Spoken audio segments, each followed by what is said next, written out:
Kung hanap mo ay affordable na pagstayhan sa Liwliwa, Zambales, ito na ang perfect destination para sa'yo. Perfect ito guys, lalo na kapag solo traveler ka. Meron kasi sila ditong dormitory na good for 10 persons. So, may pigi isa-isa kayong locker dito guys. Every bed merong naka-assign na isang locker. So, yung bed nila guys is, meron namang kurtina kaya meron kang privacy. So, eto, meron siyang saksakan.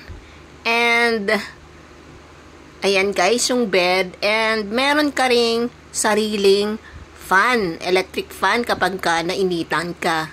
Kasi, syempre, centralized yung aircon. So, good for 10 persons yung room na yan, yung dorm na yan.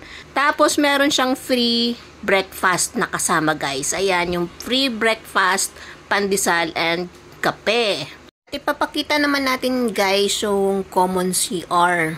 Siyempre, dorm ito, common yung CR. Ang kagandahan lang dito guys, ang dami nilang sink and meron na rin silang free body wash and shampoo. So, iba yung comfort room sa shower room. So, ang laki ng shower room. Nakakatuwa guys kasi ang laki ng shower room dyan. Natuwa talaga ako. So, may enough space ka para magbihis. So, ito naman yung reception nila guys. By the way guys, meron sila ditong security deposit na 300 pesos and refundable naman guys upon check-out. So, ang rate ng hostel na to guys is 900 pesos per night pag weekday and 1,000 per night pag weekend guys. At kung gusto mo naman ng medyo matagal na pagstay, meron silang 800 pesos per night for 6 nights yun or more.